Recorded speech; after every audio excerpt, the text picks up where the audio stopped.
Today I will be proposing the idea that we need to make grades 10 through 12 one-to-one via Chromebooks. So the problem in our school is simple. There's a huge lack of school technology. Right now, grades 10 through 12 have 5 computer carts, and in each cart has 30 computers in it. So when we have 8 classes that need computers to do whatever the lesson or activity is for that day that the teacher has planned, only 5 of those classes are actually able to do the lesson that was planned, and then the other teachers are just forced to adjust. So when we have that, on top of a computer lab that only has space for 30 students with 30 computers, now we have 6 classes that are able to actually go in and do the activity planned, and they can be productive as the teacher planned. But the problem with this is you still have 2 classes or however many classes extra that don't get to partake in whatever their teacher had planned for that day. Also with the computer lab, there's a time aspect. If multiple people need to be in that computer lab, it's not going to happen because you can only fit 1 class. So if we don't have more computers than just the 5 carts in the 1 computer lab, our teachers aren't able to actually do the lesson plans that they have planned. Another issue with the computer labs is it's inconvenient for some teachers. It's on one end of the school, and the teacher may have a classroom on the clear other. By the time they go through checking to see who all's here, marking down on the roster, they turn that in. Now they have to march all the kids down to the opposite side of the school. They have to explain the activity and what they want out of it.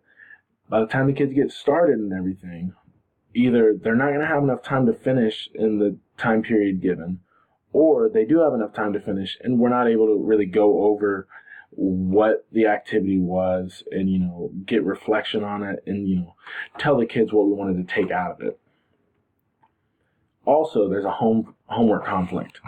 So not every family is fortunate enough to be able to have a computer at home. Some families, they do, and, the parents are, fine, yeah, you can use it for your homework, whatever. Other families, the parent may have a computer for work that they're able to bring home, but they don't want their kid to use it because that is their work computer.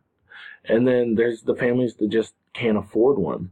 And so it's not fair for all students as far as homework, whether the teacher is assigning something online, a video to watch possibly, or a paper to work on. They're not able to go home and work on that. So now they're either behind or they may even just give up on the assignment. And also, now that as a teacher, when I assign a paper and these kids aren't able to work on it at home, now comes a conflict of in class, I have to give extra time so that everybody can get a fair opportunity in class and be able to work on their paper. And I can't expect anybody to work on it at home now because not every family is fortunate enough to have a computer at home. So my solution, I want to go one-to-one with Chromebooks. The Chromebooks are estimated to last 5 years. I suggest that every 5 years over the summer we buy new. So we're going to have to turn over every 5 years.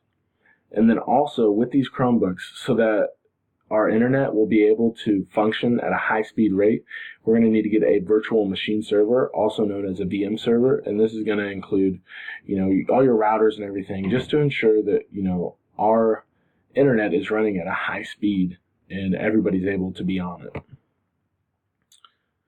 And that VM server, I'm estimating that it needs to be replaced every 7 years. So, once again, over the summer, every 7 years, we're going to have to get a new VM server. So the cost, they're a little over $300 when you buy separately, but buying in bulk, you can get it down to $300 per student.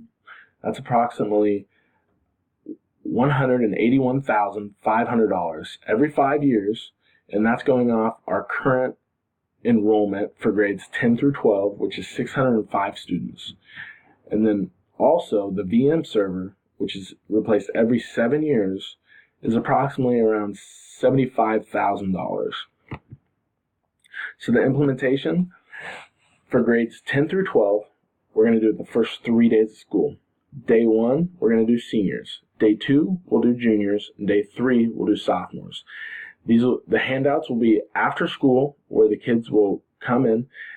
The checkout is broke down alphabetically. There'll be 4 different tables, and we're going to split, the names alphabetically, and we'll split it upon how many kids have, what letters per alphabet, so we can split it into a fair proportion between the 4 quarters of the alphabet that we break it into. This is just going to, make the process a lot faster, a lot simpler, and it'll be quick and easy so that these kids can get in and get out after school, and we're not holding them up for hours at a time. And then we're not just going to give kids computers and just say, all right, here you go, have fun. So the first day of school, we always have our first day assembly, the welcome back assembly. After that, we will have grades 10 through 12 stay longer for an additional assembly where we can go over the rules, expectations, and information that they need to know about the Chromebooks. This is where our IT guy can explain everything that they need to know about the Chromebook, what they're allowed to do on it, what they are not allowed to do on it, and just simple procedures, such as if it starts not working properly, or you notice something's wrong with it, or if you do have an accident and it is damaged, what our expectations are and how you need to come in right away, let us know, and also to let these students know that they will be held accountable for damages that they do to this computer. The impact of this, it's going to greatly increase our technological learning skills. So right now, without these computers, these kids aren't preparing for college with our classes. In college, kids are going to usually have their own laptop or have to work, on stuff on a computer. So that may require them going to the library. But this is going to teach them viable skills, setting aside time to make sure that they are working on it outside of class. Because in class, in college, or in work, you may not have time to do whatever you need to work on right then. You have to do it in your free time.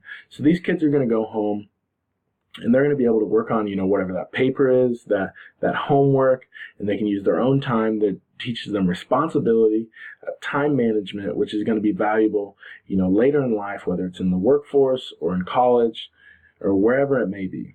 Also, it increases our ability for homework for students. Not only does it increase the ability, but it makes it fair for all students. Now you don't have to worry about, well, does Johnny's family not have a computer at home? Or setting aside that extra class time, whereas instead of the whole class period of me allowing them to work on papers, instead I can go through my lesson and then give 15 minutes at the end of class for any questions or time for them to additionally work on their homework or paper from what they've done at home. And I can just give them quick feedback on what changes may need to be made or where they may have made a mistake. Also, obviously this eliminates the issue of no family computers. So this makes assigning homework and everything fair and equal for all students.